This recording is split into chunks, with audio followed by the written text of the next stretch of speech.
Today's exercise is 8 questions long, and these 8 questions appear within a model academic task 1 response, which I have written myself in response to a question that was seen on the IELTS exam in Wollongong, Australia in early 2012.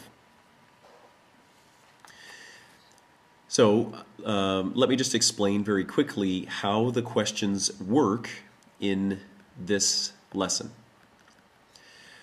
So you will see sentences that look like this, and you will have to choose the correct wording from 2 options. So for example, his ability to speak fluently improved after living abroad, or his skills to speak fluently improved after living abroad. So of course, here the correct answer would be ability. Okay, so you will see 8 questions just like this one in the following model response. And I encourage you to try to make a mental note of how many you get correct, and feel free to post your score at the end of the video to the comments section. Now let's go to the task itself and read through it and look at the graph. So here we have the following graph outlines paper and plastic cup production at a factory over the period of 1 year. Write a brief report of at least 150 words describing the information depicted.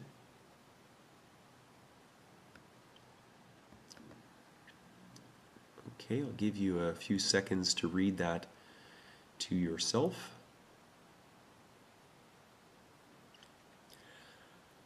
Okay, so we're going to see a graph. The graph is going to show us the output of a factory that makes both paper and plastic cups. We are not given the name of the factory. We're not given any country or location where the factory is from. We are not given a specific date for which year this period of time occurs in. We're just told that this is over the period of 1 year. So now if we look at the graph together,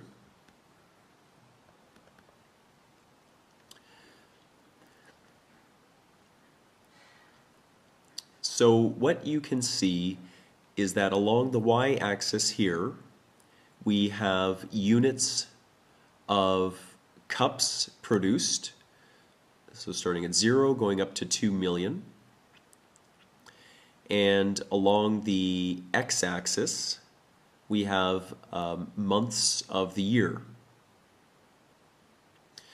Now, something I would like to say before we get started is a thank you to our friend Rumi in Bangladesh, who is the nice person that responded to a request that I posted to my blog asking for the creation of this data source.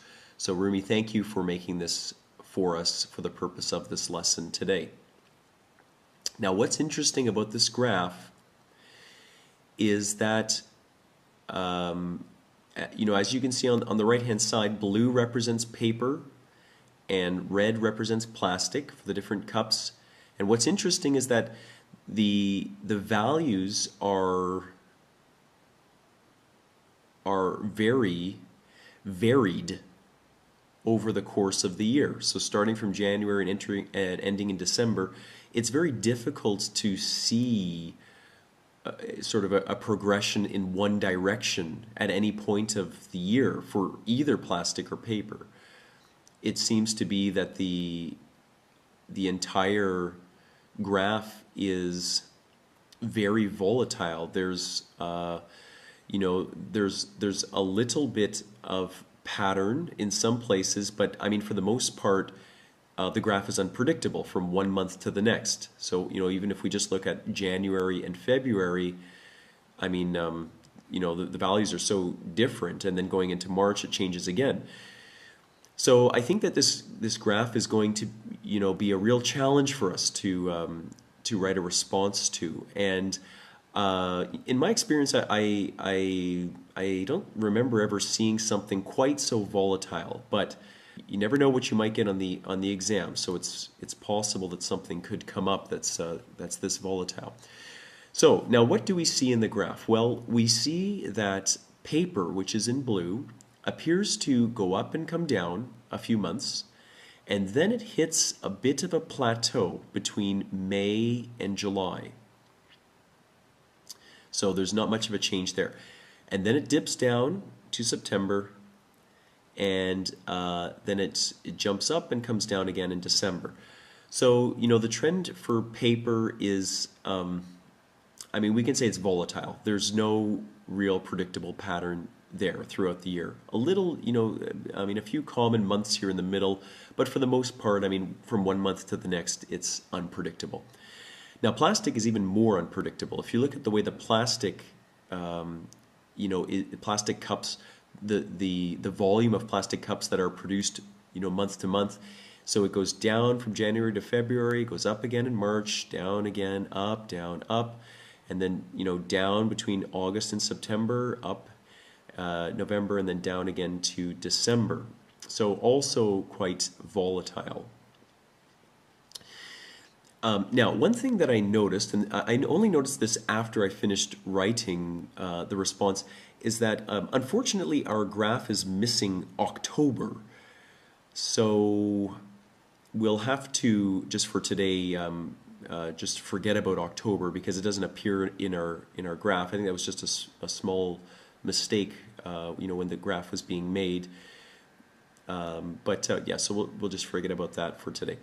So we have two volatile trends. One for paper cups being produced over the course of a year, and one for plastic cups being produced over the course of a year. Okay, let's get started. So I'm going to read the model response, and please mentally choose the wording that you feel is strongest. This graph shows the very volatility production quantities of paper and plastic cups over the course of 1 year. Or, this graph shows the very volatile production quantities of paper and plastic cups over the course of 1 year. And the answer here would be volatile. So when we're talking about production and production quantities, we have a noun, and we need a word that can qualify this noun. So the word volatile is an adjective, and this is the word that we would use to couple with production quantities. No obvious correlation between the manufacturing levels of each cup type appears to be present, or appear to be present.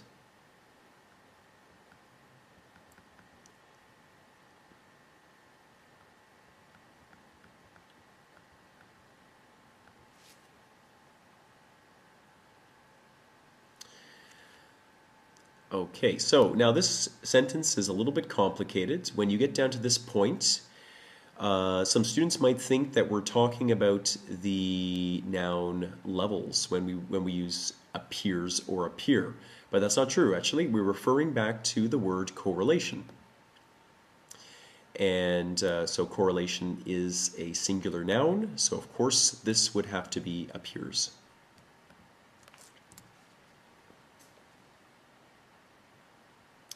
Now that finishes the introduction portion, the overview paragraph of our response. Let's get to the first analyzing paragraph, which will talk about paper cup production at this factory. From 1.1 million units in January, the paper cup figure grows to roughly 1.7 million units in February, before dropping to almost its original value in March, or before dropping to modestly its original value in March.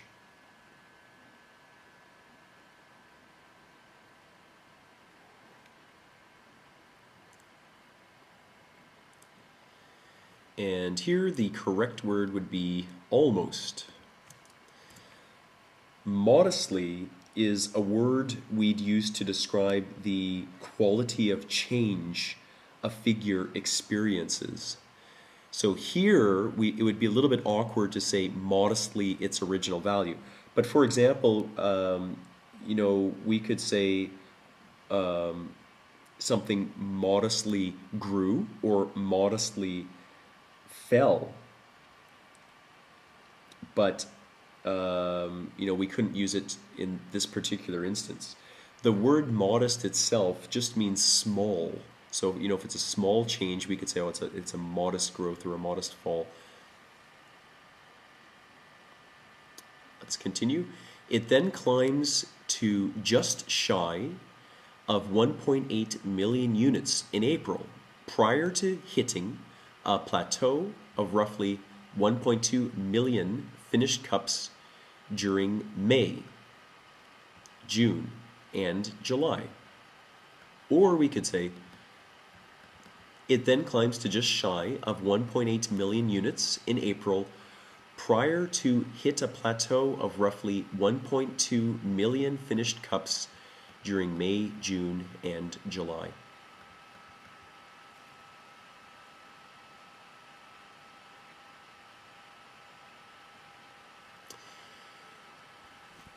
And here the correct word would be hitting.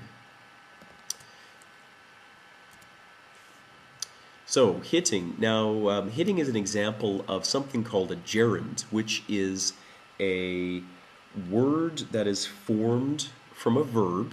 So here in this instance, hit is a verb, but we're changing this by adding ing and making a word that acts like a noun, which is a gerund. Now, when we use the phrase prior to is a phrase that we often couple with gerunds. So we could say prior to hitting, or prior to falling, prior to dropping, prior to growing, prior to spiking. So in your own writing, if you want to use this phrase prior to, just remember that we often couple it, not always, but often we couple it with a gerund. So if you're writing something, then just think, well, how can I change the verb that I want to stick in here into a word that acts like a noun? And we do that by adding ing. So if you are talking about something that fell and you want to use prior to, which means before, then you would need to add ing and say prior to falling. Okay, let's continue. This number falls steadily to less than 1 million to September, and then jumps to over 1.5 million units in October. Or we can say, I'll read it again from the beginning. This number falls steadily to less than 1 million by September, and then jumps to over 1.5 million units in October. And like we were saying before, October is actually not in our graphs. This would be November.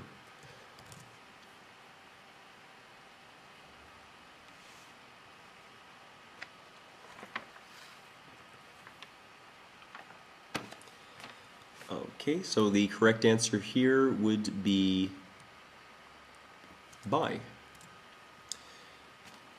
If we used to, this would be awkward. We wouldn't say, to September, 1 million to September. We would use by. So the phrase by here means the figure less than 1 million is reached sometime in September. So this figure, less than 1 million by September. So sometime in September, the figure falls to less than 1 million.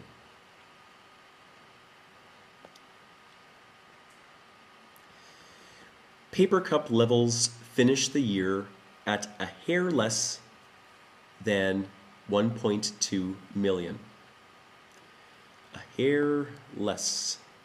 Perhaps another phrase that you might be interested in committing to memory. This means very, very slightly less than.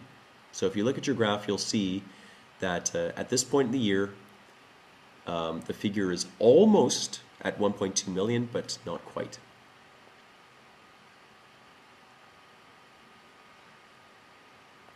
Okay, now let's start the second analyzing paragraph, which, as I told you before, refers to the figures seen for plastic cups. Equally unpredictable, plastic cups commence the year at fewer than 1.2 million units. Or, equally irrational, plastic cups commence the year at fewer than 1.2 million units.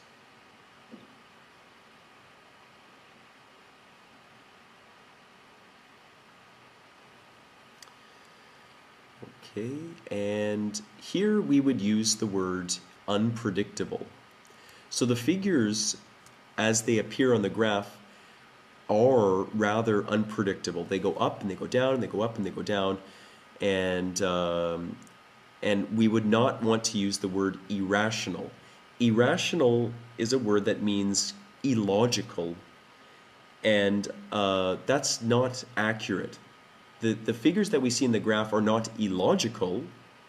I mean, maybe they're perfectly logical to this company, but but we don't know that. We don't know whether they are or they aren't. So we wouldn't say they're illogical. We would have to say they're perhaps unpredictable to us as viewers of the graph. So equally unpredictable, plastic cups commence the year at fewer than 1.2 million units. The months of February, April, June, August, September, and December all hover at roughly 1 million finished products each. And I'm just going to stop for 1 second. The word hover might be new to some people. Hover means kind of to, be at a certain level, maybe a little bit above, maybe a little bit below, but roughly that level. So when we say roughly 1 million, and hover, so they hover at 1 million, that means it might be a little bit over 1 million, it might be a little bit under 1 million, but about 1 million. Hover. Between these months, however, production values spike to varying levels, the highest of these being in July at 1.75 million. Or we could say between these months, however, production values dip to varying levels, the highest of these being in July at 1.75 million.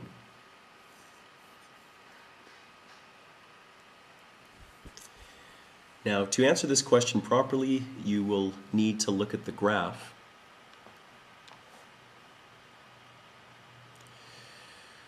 So grammatically speaking, spike and dip are both correct. The problem is that one describes the trend that we see on the graph and one does not.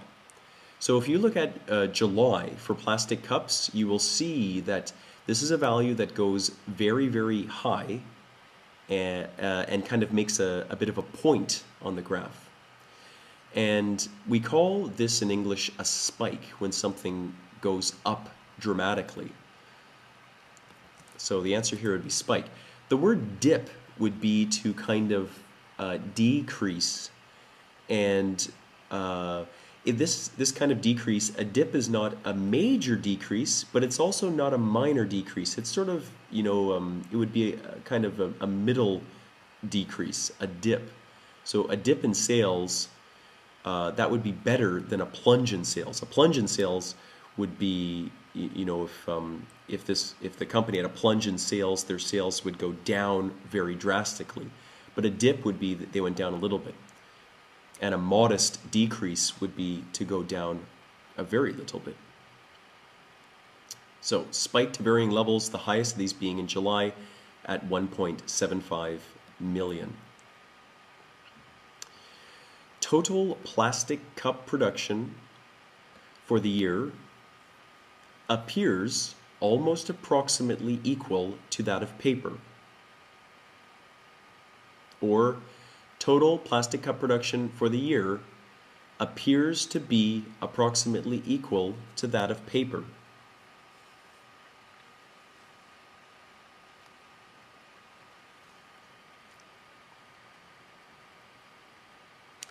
And here the answer would be to be. So the word almost, we cannot couple this with approximately, because approximately is not a definite value. We can't say something is almost not definite. No, the word almost means close to, and then after that you'd have to say a definite value. So we can say it's almost 1 million. 1 million is a definite value.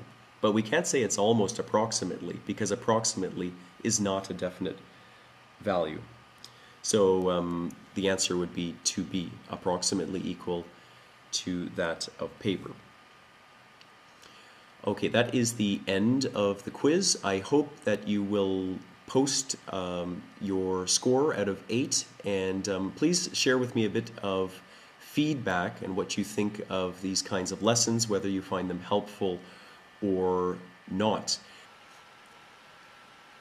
So that's the end of the lesson. Thank you for listening, and have a nice evening.